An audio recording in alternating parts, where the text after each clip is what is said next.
लोग शुरुआत करेंगे इस वक्त की बड़ी खबर से। देहरादून से बड़ी खबर मिल रही है। आपदा प्रभावितों को राहत देने में जुटी है बीजेपी ने बनाई 4 प्रभावित जिलों के लिए कमेटी। बीजेपी प्रदेश अध्यक्ष महेंद्र भट्ट ने किया कमेटी का गठन, कार्यकर्ताओं से किया अपने अपने क्षेत्रों में मदद करने का आह्वान। टिहरी, रुद्रप्रयाग, उत्तरकाशी और अल्मोड़ा के लिए कमेटी की गई हैं गठित। समितियां प्रभावित क्षेत्रों का स्थलीय दौरा करेगी, साथ ही पार्टी के नेतृत्व में निरीक्षण कर रिपोर्ट भी सौंपेगी और इसको लेकर के तमाम तैयारियां भी अब जोरों शोरों से जारी हैं। तो बड़ी खबर आपको बता रहे हैं, जहां पर बीजेपी ने एक टीम का गठन किया है, समितियां बना दी गई हैं इस दौरान, जो कि प्रभावित क्षेत्रों में जाकर जायजा लेगी हालातों का और पार्टी नेतृत्व को निरीक्षण करके एक विस्तृत रिपोर्ट भी सौंपेगी। आपदा प्रभावितों को राहत देने में जुटी है बीजेपी ने 4 जिलों के लिए बनाई है कमेटी, जो कि जिलों में जाकर ये देखेगी, आकलन करेगी कि कितना नुकसान हुआ है, किस तरह के हालात हैं, और उसको लेकर एक पूरी रिपोर्ट बनाकर बीजेपी के जो बड़े नेता हैं उनको सौंपेगी।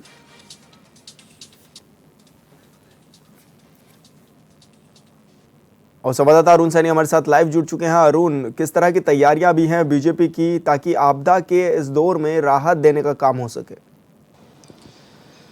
जी सर, बिल्कुल देखिए 31 जुलाई की रात्रि में जिस तरीके से केदारनाथ के भीमबली और लिंचोली में जो बादल फटा, उससे जो भारी तबाही वहां पर हुई और आपदा भी आई, कई यात्री उसमें फंसे और कहीं की जो है जान भी गई। तो ऐसे में अभी तक की अगर बात की जाए तो करीब 10,000 से अधिक यात्रियों को जो है सकुशल उनका रेस्क्यू कर लिया गया है और लगातार NDRF, SDRF, सुरक्षा बल और सेना को भी जो है धरातल पर उतारा गया है और लगातार जो है रेस्क्यू ऑपरेशन जारी है। तो वहीं मौसम के खराब चलते कुछ रेस्क्यू में बाधा भी आ रही है। चिनूक और MI-17 जैसे हेलीकॉप्टर भी जो है नहीं उड़ पा रहे हैं। तो ऐसे में जैसे ही मौसम साफ हो रहा है उसके बाद लगातार रेस्क्यू ऑपरेशन चल रहा है। हवाई के जरिए, पैदल चल के जरिए लगातार जो है पूरे रेस्क्यू ऑपरेशन चलाया जा रहा है और यात्रियों को सकुशल जो है रेस्क्यू किया जा रहा है। तो ऐसे में अब जो पूरी नुकसान वहाँ पर हुआ है, जो किस तरीके का नुकसान है, कितनी क्षति हुई है, जनहानि कितनी हुई है, इन सब का आकलन करने के लिए भारतीय जनता पार्टी ने 4 जिलों में जो है वो कमेटियां बनाई हैं। रुद्रप्रयाग में, टिहरी में, अल्मोड़ा में और उत्तरकाशी में जो है ये कमेटी बनाई गई है और 4-4 सदस्यों, 5-5 सदस्यों की जो है कमेटी वो तैयार की गई है, जो कि धरातल पर उतरेंगी, वहाँ का स्थलीय निरीक्षण करेंगी और जो क्षति हुई है उसका पूरा आकलन करके कितनी क्षति हुई है, जनहानि कितनी हुई है, कितना नुकसान हुआ है, किस तरीके से लोगों को विस्थापित करना है, कहाँ पर विस्थापित करना ठीक रहेगा, तो इस तरीके की पूरी रिपोर्ट वो तैयार करेंगे और रिपोर्ट तैयार करके पार्टी नेतृत्व को दी जाएगी। उसके बाद जो है उस पर संज्ञान लिया जाएगा, उसका पूरा आकलन किया जाएगा, कहाँ कहाँ कितनी क्षति हुई है, किस तरीके से कहाँ ये करना है, किस तरीके से लोगों का विस्थापन करना है, कहाँ पर विस्थापन करना है। तो इसको लेकर पूरी तैयारियाँ जो है वो की जाएगी और ऐसे में इसके आकलन के लिए ही जगह जो है 4 जिलों में कमेटियाँ भारतीय जनता पार्टी ने अपनी बनाई है, जिसमें क्षेत्र के विधायक, प्रदेश के महामंत्री और प्रदेश के ब्लॉक के अध्यक्ष, तमाम कार्यकर्ता जो भी उस क्षेत्र के हैं वो सब इसकी रिपोर्ट तैयार करके पार्टी नेतृत्व को देंगे और ऐसे में भारतीय जनता पार्टी पूरा आकलन जो है करेगी कि कितनी आपदा हुई है, कितनी क्षति हुई है। लेकिन ऐसे में बात अगर रेस्क्यू ऑपरेशन की जाए तो लगातार रेस्क्यू ऑपरेशन जारी है और जैसे लगातार यात्रियों को सकुशल निकाला जा रहा है और इसी के साथ साथ जो है स्निफर डॉग भी लगाए गए हैं, जो कि वहाँ पर ये भी देख रहे हैं कि कहीं मलबे में कोई दवा तो नहीं है। किस तरीके से पूरा रेस्क्यू ऑपरेशन में उन्हें भी रखा गया है और जगह जगह पर जो है सेना भी तैनात की गई है। तो ऐसे में पूरा रेस्क्यू ऑपरेशन चल रहा है और बड़ा रेस्क्यू ऑपरेशन लगातार जो है जारी है और बड़े पैमाने पर रेस्क्यू ऑपरेशन लगातार चल रहा है और ऐसे में यात्रियों को बचाने के लिए तमाम प्रयास जो है वो सरकार की तरफ से किए जा रहे हैं। अरुण, अभी रेस्क्यू को लेकर के क्या कुछ अपडेट मिल पा रहा है? किस तरह से अभी रेस्क्यू कार्य जारी हैं? जी सर, बिल्कुल देखिए रेस्क्यू ऑपरेशन आज फिर जो है शुरू हो चुका है और लगातार रेस्क्यू ऑपरेशन चल रहा है, क्योंकि कई जगहों पर ऐसे भी है जब मौसम ख़राब होता है तो रेस्क्यू करना जो है वो मुश्किल होता है। तो ऐसे में बीच में हवाई के जरिए जो रेस्क्यू ऑपरेशन है वो रोका जाता है। जो पैदल अगर यात्रियों को संभव है रेस्क्यू करना तो उन्हें पैदल जो है रेस्क्यू किया जाता है, रस्सी के सहारे रेस्क्यू किया जाता है। लेकिन कई यात्री ऐसे भी हैं जो बुजुर्ग हैं, कई ऐसे भी हैं जो शरीर से भारी हैं, तो वो जो है रस्सी के जरिए रेस्क्यू उन्हें करना मुश्किल होता है। तो ऐसे में उन्हें हेलीकॉप्टर के जरिए जो है रेस्क्यू किया जाता है। तो ऐसे में आज हालांकि मौसम कुछ साफ़ है, तो ऐसे में रेस्क्यू ऑपरेशन अभी शुरू हो चुका है। लेकिन ऐसे में मौसम कितना साथ देता है, जो रेस्क्यू टीमें वहाँ पर लगी हुई हैं, चाहे एसडीआरएफ की बात हो, एनडीआरएफ की बात हो, चाहे सुरक्षा बलों की बात हो, सेना को भी उतारा गया, तो सभी जो है रेस्क्यू ऑपरेशन में अपनी हिस्सेदारी निभा रहे हैं। यहाँ तक कि क्षेत्रवासी भी जो है वो भी रेस्क्यू ऑपरेशन में मदद कर रहे हैं। प्रशासन की राजनीतिक पार्टियां भी जो है उनसे भी वो भी लगातार जो है शासन प्रशासन की जो है मदद कर रही हैं रेस्क्यू करने में। ऐसे में यात्रा प्रभावित ना हो, क्योंकि अभी तो यात्रा रोकी गई है और रेस्क्यू ऑपरेशन जो चल रहा है उसमें कोई दिक्कतों का सामना न करना पड़े, तो इसके लिए तमाम तैयारी जो है सरकार की तरफ से वो की गई है।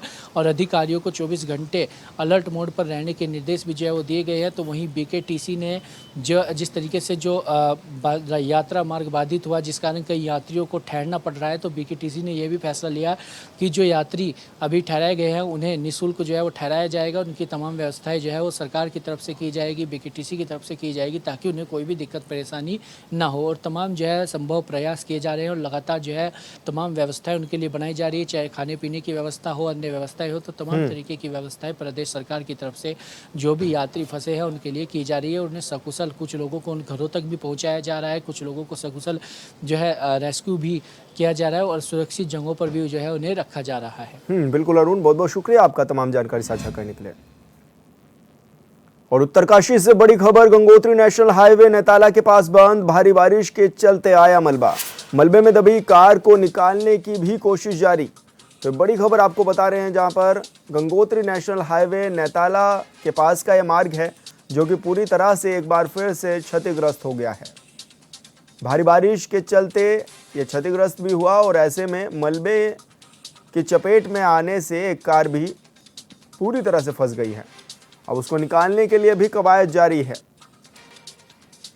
टीमें लगातार मौकों पर हैं और मौके से दुरुस्त रास्तों को करने में जुटी हुई हैं बीआरओ की टीम और अन्य टीमें।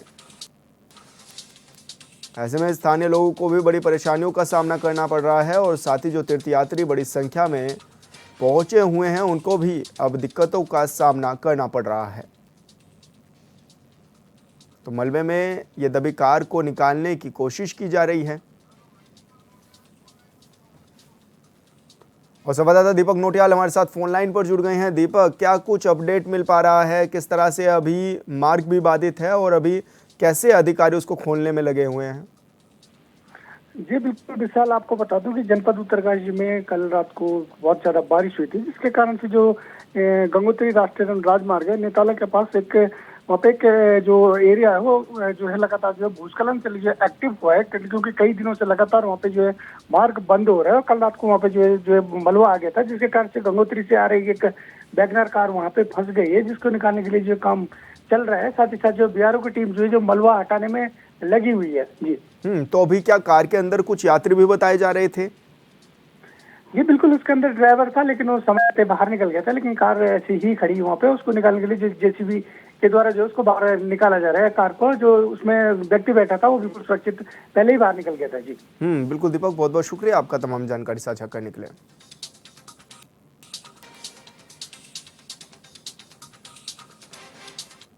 उत्तरकाशी के सिरी गांव में अतिवृष्टि से हुए नुकसान का जायजा लेने के लिए गंगोत्री विधानसभा के विधायक सुरेश चौहान पहुंचे हैं, जहां उन्होंने विभागीय अधिकारियों के साथ सिरी और उडरी गांव का स्थलीय निरीक्षण किया है।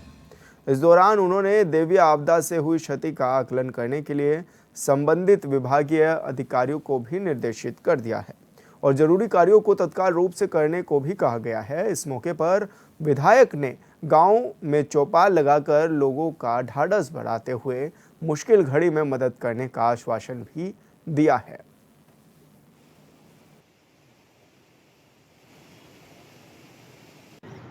गाजोड़ा क्षेत्र के सीरी गांव उटरी गांव में गए थे, जिसमें कि वहां पर आज हमने देखा कि बहुत ज़्यादा नुकसान हुआ है।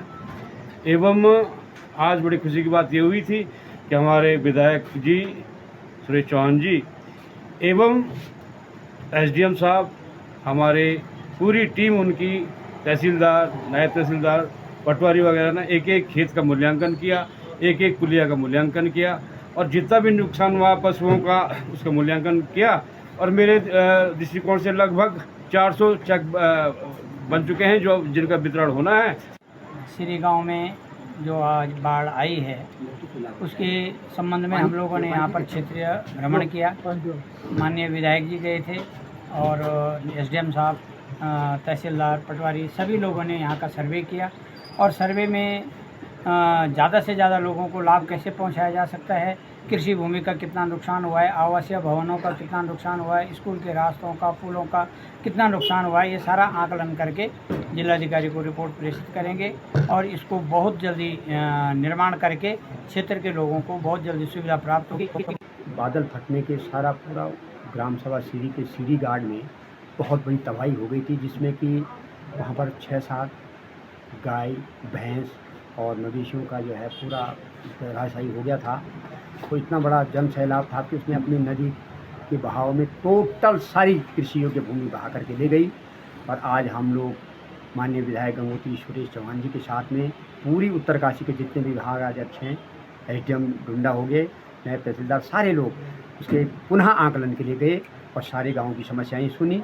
और जितने भी अस्थायी इस समय मार्ग टूट रखे हैं वहाँ अस्थायी रूप में तत्काल वर्क करने के लिए जो है एसडीएम और अपने माननीय विधायक जी द्वारा निर्देश दे दिए गए हैं और हमें लगता है कि अब शासन ने उसको जो है अपने संज्ञान में ले लिया। विधायक गंगोत्री की उपस्थिति में उनके निर्देशों के क्रम में आज यहाँ पर सीरी में और डून में और अन्य आसपास के गांव में आकर यहाँ पर स्थलीय निरीक्षण किया गया है और इस निरीक्षण में जो है सारे line departments, block, PWD, irrigation, minor irrigation, electricity, पेयजल और सारे विभागों के अधिकारी यहाँ मौजूद हैं और माननीय विधायक जी द्वारा जो है यहाँ पर सबको निर्देशित कर दिया गया है कि तात्कालिक तौर पर जो भी यहाँ पर आपदा के अंतर्गत कार्य होने उनको तत्काल तौर पर कल से ही प्रारंभ किया जाए और यही हमारी ओर से भी संबंधित विभागों को निर्देश जारी कर दिए गए हैं कि तत्काल यहाँ पर सहायता राशि वितरित करते हुए और जो सुरक्षात्मक कार्य हैं वो तत्काल प्रारंभ किए जाए। बहुत ज़्यादा नुकसान हुआ, कई मवेशी इसमें दबकर जो है ख़त्म हो गए और जो अभी पता लगा कि 5-6 मकान जो है उनका पता नहीं लग रहा, लोग बाल बच गए। तो ये सबसे बड़ी है कि कोई जनहानि नहीं हुई, पशु हानि जरूर हुई और तमाम काश्तकारों के खेत रह गए। तो फौरी तौर पर तमाम रास्ते जो है जो टूट गए हैं उनको बनाने के लिए निर्देशित कर दिया गया है कि ग्रामवासियों को कि तत्काल जो 5-7 रास्ते जो जनून रास्ते हैं स्कूल के और जो तमाम रास्ते हैं और जहाँ पे बस्ती है वहाँ पे फिलहाल के लिए वायर गेट से व्यवस्था की जा रही है। टेम्प्रोरी पुलिया के लिए जो है निर्देशित कर दिया गया है कि टेम्प्रोरी पुलिया। गदरपुर के मकरंदपुर गांव में देर रात चोरों ने घर में धावा बोल दिया। बताया जा रहा है कि जब चोरी की वारदात हुई तो घर के लोग घर पर ही सो रहे थे। चोरों ने अलमारी में रखे 30,000 रुपये कैश और 6 से 8 तोला सोना चांदी के आभूषण चोरी कर लिए और मौके से फरार हो गए, जिसकी शिकायत युवक ने पुलिस को दी। अब पुलिस मामला दर्ज कर मामले की जांच में जुट गई है। भैया सुबह हम जब सो रहे थे ना तो भैया खेत में जा रहे थे, उन्होंने हमारा पर्स देखा वहाँ पे। पर्स देखने के बाद उन्होंने बोला भैया ये तुम्हारा फ़ोटो वोटो पड़ा हुआ है। फिर उन्होंने आवाज़ लगाई, फिर हम उठे यहाँ से। उठने के बाद फिर हमने देखा कि ये पर्स तो अलमारी के अंदर रहता है, ये यहाँ कैसे आया। फिर मैं घर आके जब जैसे पता किया, मैंने कहा ये पर्स वहाँ कैसे गया। तब हम आए, घर में आके देखा तो पूरा मंजर ही चेंज था। वहाँ पे सारा सामान एक जगह, सारा जहाँ जहाँ सामान रहता है वो सारा एक जगह रख के वहाँ से सारा सामान तसल्ली से निकाल के लेके चले गए। कौन लेके गया कोई पता नहीं चल पा रहा है। क्या क्या सामान गायब हुआ?